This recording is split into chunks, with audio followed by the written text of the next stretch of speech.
स्वागत है आपका एक बार फिर से मेरे चैनल पर। तो आज हम देखेंगे झारखंड की योजनाएं और झारखंड की नीतियां जो बहुत ही ज़्यादा इम्पोर्टेंट है। सीडीपीओ, जेपीएससी, जेएसएससी, अगर आप एग्ज़ाम दे रहे हैं झारखंड का कोई भी एग्ज़ाम, तो आपके लिए ये बहुत ही ज़्यादा महत्वपूर्ण है। तो आइए देखते हैं, शुरुआत करते हैं। तो देखिए, पहला है अबुआ आवास योजना। अबुआ आवास योजना इसके बारे पूछा था जेपीएससी पीटी में, 2024 का जेपीएससी पीटी में। तो देखिए, प्रारंभ ये हुआ था 15 नवंबर 2023 को। हो सकता है ये आगामी परीक्षा में पूछ दिया जाएगा, इसलिए ये बहुत ही ज़्यादा इम्पोर्टेंट है। आप इसे अच्छे से देख लें, ध्यान से पढ़ लें। तो इसका क्या उद्देश्य था इस योजना का, ये मैं बता रही हूँ। राज्य में बेघर और कच्चे घरों में रहने वाले लोगों को मुफ्त में 3 कमरों का पक्का मकान एवं रसोई घर उपलब्ध कराना था, इसका उद्देश्य था। 15 नवंबर 2023 को राज्य स्थापना दिवस के अवसर पर मुख्यमंत्री हेमंत सोरेन द्वारा अबुआ आवास योजना का विधिवत शुभारंभ किया गया था। मैं ये डिटेल क्यों पढ़ रही हूँ ये भी आपको बताऊंगी। ये बहुत ज़्यादा महत्वपूर्ण है इसका डिटेल भी, क्योंकि डिटेल से ही पूछा गया था जेपीएससी पीटी में। तो आगे पढ़ लेती हूँ। यह योजना राज्य सरकार की आवास योजना है, जिसका उद्देश्य है राज्य में बेघर और कच्चे मकान में रहने वाले लोगों को मुफ्त में 3 कमरों का पक्का मकान और रसोई घर उपलब्ध कराना। अबुआ आवास योजना का लक्ष्य है 2026 तक ग्रामीण क्षेत्रों में सभी पात्र आवास विहीन परिवारों और कच्चे मकान में जीर्ण शीर्ण घरों में रहने वाले परिवारों को सम्मानजनक जीवन जीने के लिए बुनियादी सुविधाओं के साथ 8 लाख पक्का आवास उपलब्ध कराना। वर्ष 2023-24 में 2 लाख, वर्ष 2024-25 में 3,50,000 तथा वर्ष 2025-26 में 2,50,000 आवास निर्माण का लक्ष्य रखा गया है। यह योजना 100% राज्य सरकार द्वारा संपोषित योजना है। देखिए, जो अगला पॉइंट जो मैं पढ़ने जा रही हूँ ये बहुत ज़्यादा इम्पोर्टेंट है, क्योंकि जेपीएससी पीटी में यही लाइन से, यही पॉइंट से पूछा गया था, एकदम यही पॉइंट से पूछा गया था। तो देखिए, ये पॉइंट आप अच्छे से समझ लीजिए।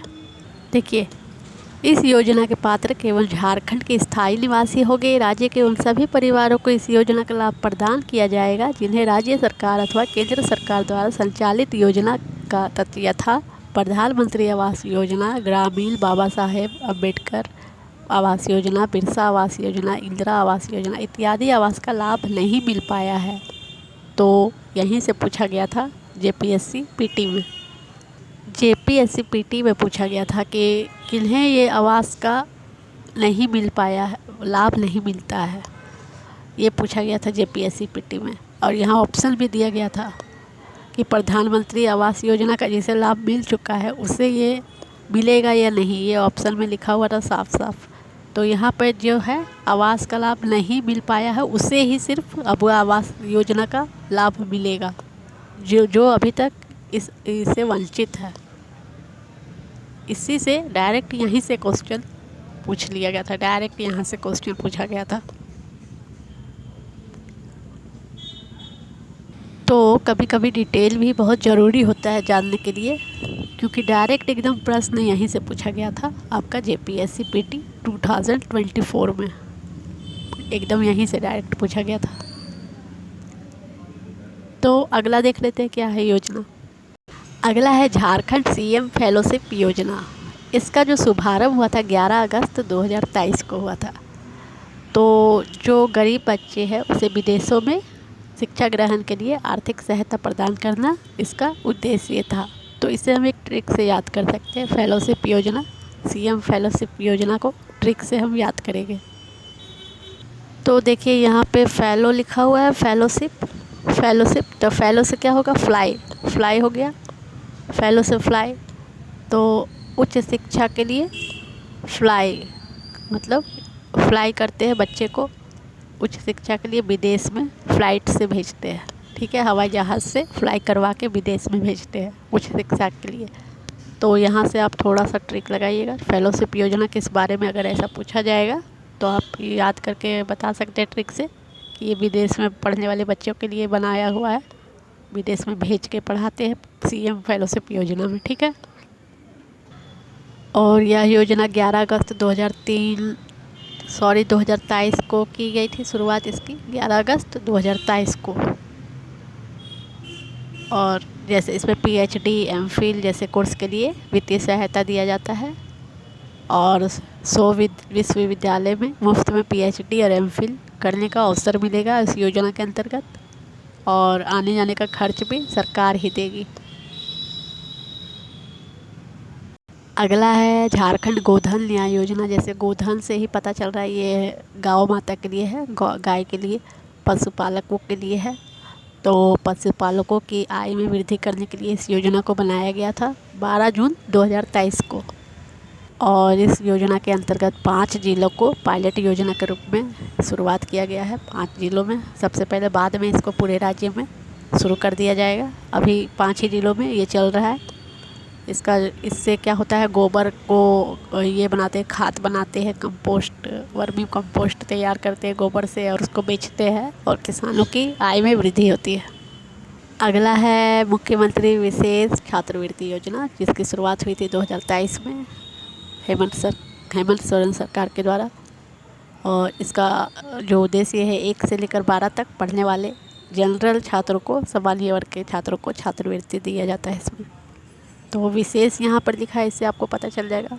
जैसे विशेष है यहाँ विशेष छात्रवृत्ति, तो आप इसे ट्रिक के द्वारा इस प्रकार भी याद कर सकते हैं। जैसे विशेष छात्रवृत्ति है तो विशेष कौन होते हैं, सामान्य वर्ग के लोग विशेष होते हैं, उच्च जाति होते हैं। तो इस प्रकार आप याद कर सकते हैं। ये सिर्फ याद करने के लिए है बस, और कुछ नहीं।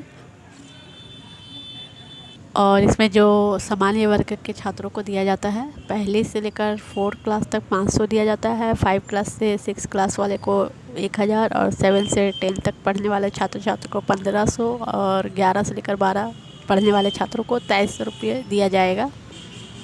अगला देख लीजिए, झारखंड राज्य वृद्धावस्था पेंशन।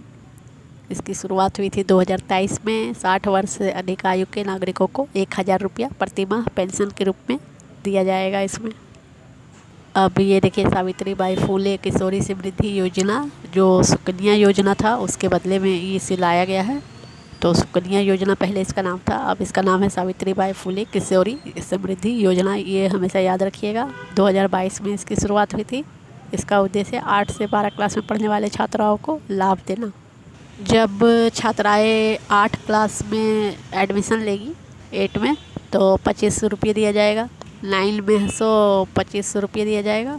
और 10 में एडमिशन लेने के टाइम में 5000 रुपये दिया जाएगा। और 11 में जब एडमिशन लेगी तो 5000 रुपये दिया जाएगा। और 12 में 5000 रुपये दिया जाएगा।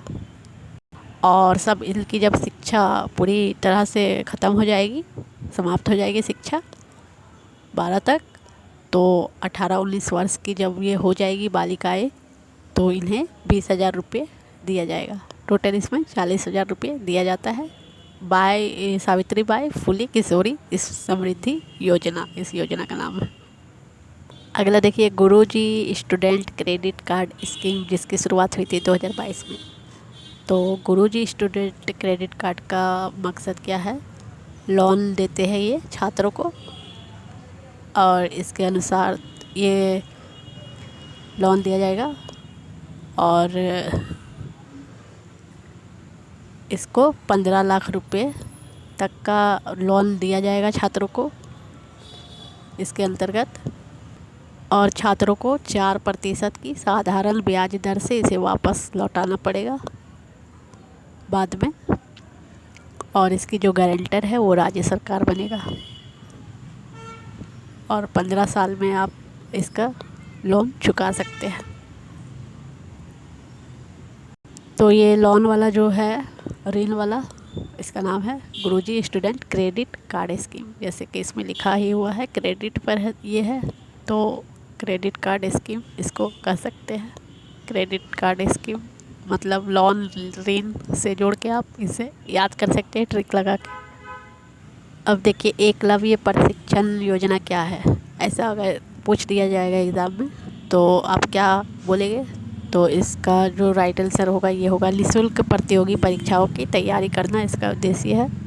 जो 2022 में इसकी शुरुआत हुई थी, कंपटीशन की तैयारी जो करते हैं कम्पिटिटिव एग्ज़ाम की, वो निःशुल्क सरकार के द्वारा करवाया जाएगा। 25 कोचिंग सेंटर में आप एडमिशन ले सकते हैं, वहाँ पे आपको निःशुल्क तैयारी करवाया जाएगा। JPSC, UPSC, bank, PO, clerk, railway के लिए ये उपलब्ध होगा कोचिंग। तो जैसे यहाँ पर नाम से स्पष्ट है, ये है एकलव्य योजना। एकलव्य योजना, देखिए यहाँ एकलव्य लिखा हुआ है। तो एकलव्य क्या है? एकलव्य तीर जो चलाया था, टारगेट किया था। तो आप भी टारगेट करते हैं कोई भी एग्ज़ाम के लिए, टारगेट आपका होता है। तो इस प्रकार आप इसे ट्रिक से याद कर सकते हैं कि कोई भी एग्ज़ाम के लिए आप टारगेट करते हैं ना, तो एकलव्य की तरह टारगेट कीजिए किसी भी एग्ज़ाम को देने में और लगे रहिए, तो आप ज़रूर लक्ष्य को प्राप्त कर सकेंगे।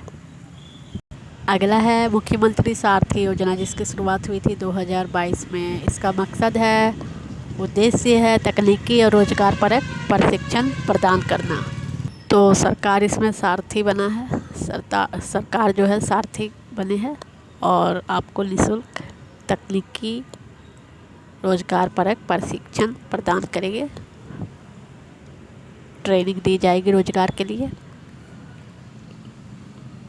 और इसका डिटेल देख लेते हैं। इस योजना के तहत 18 से 35 वर्ष की आयु के उम्र के युवाओं को गैर आवासीय ट्रेनिंग दी जाएगी और इसमें आने जाने का खर्च जो है वो सारा 1000 रुपये प्रति माह मिलेगा, वो सरकार की तरफ से, राज्य सरकार की तरफ से। और प्रशिक्षण के बाद सफल युवाओं को 3 माह के अंदर अगर नियोजन नहीं मिलेगा 3 माह के अंदर, तो उन्हें रोजगार प्रोत्साहन योजना के तहत 1000 रुपये प्रति माह भत्ते के रूप में दिया जाएगा। और दिव्यांगों, पैरालैंगिकों, युवतियों को 1500 रुपये प्रति माह मिलेगा। ये अच्छी योजना है, कम से कम इसमें आपको रोजगार भत्ता तो मिल रहेगा। तो इस योजना का नाम है मुख्यमंत्री सारथी योजना। मुख्यमंत्री सुखाड़ राहत योजना, जैसे कि इससे सुखाड़ से ही पता चल रहा है कि सूखे के लिए किया गया है, तो सूखे से प्रभावित किसान के लिए ये बनाया गया है। इसकी शुरुआत हुई थी 2022 में। इसमें किसानों को 3500 रुपया प्रारंभिक सूखा राहत राशि दिया जाएगा। 30 लाख जो प्रभावित किसान परिवारों को मिलेगा इसका लाभ। झारखंड राज्य के 22 जिलों, पूर्वी सिंहभूम एवं सिमडेगा को छोड़कर 226 प्रखंडों को सूखा घोषित किया गया है। ये पॉइंट बहुत ही ज़्यादा इम्पोर्टेंट है। 22 जिलों को छोड़कर, पूर्वी सिंहभूम और सिमडेगा सिर्फ छोड़कर 22 जिलों को सूखा घोषित किया गया है, 226 प्रखंडों को, ये याद रखिएगा। ये देखिए झारखंड मुख्यमंत्री ग्राम गाड़ी योजना। देखिए, सुदूर एवं परिचालन रहित शहरी क्षेत्रों में रहने वाले ज़रूरतमंद स्थानीय ग्रामीणों को वाहन की सुलभता उपलब्ध कराना इसका उद्देश्य है। इसका शुभारंभ हुआ था 15 नवंबर 2023 को। इस योजना के तहत छात्राओं, वरिष्ठ नागरिकों, दिव्यांगों, राज्य सरकार के पेंशन से आच्छादित विधवा द्वारा मान्यता प्राप्त झारखंड आंदोलनकारियों को बस भाड़ा में रियायत दी जाएगी। 100% भाड़ा में फ्री आपको कहीं भी आने जाने का लाभ मिलेगा इसमें। इस योजना का नाम है झारखंड मुख्यमंत्री ग्राम गाड़ी योजना। झारखंड सरकार मेधावी छात्र प्रोत्साहन योजना। अब ये योजना क्या है देख लीजिए। झारखंड सरकार मेधावी छात्र प्रोत्साहन योजना, छात्रों को प्रोत्साहन राशि दी जाती है। इसके अंतर्गत तकनीकी विश्वविद्यालय के माध्यम से राज्य के शिक्षण संस्थानों, राज्य के बाहर अध्ययनरत छात्र छात्राओं को 15,000 से 1 लाख रुपए तक की प्रोत्साहन राशि दी जाएगी। इस योजना के अंतर्गत झारखंड सरकार मेधावी छात्र प्रोत्साहन योजना के अंतर्गत, जिसकी शुरुआत हुई थी 2022-23 में। झारखंड पेट्रोल सब्सिडी योजना, बीपीएल परिवारों को पेट्रोल पर सब्सिडी प्रदान करना इसका उद्देश्य है। झारखंड में पेट्रोल की कीमत को कम करने के लिए यह योजना 26 जनवरी 2022 से लागू किया गया है। और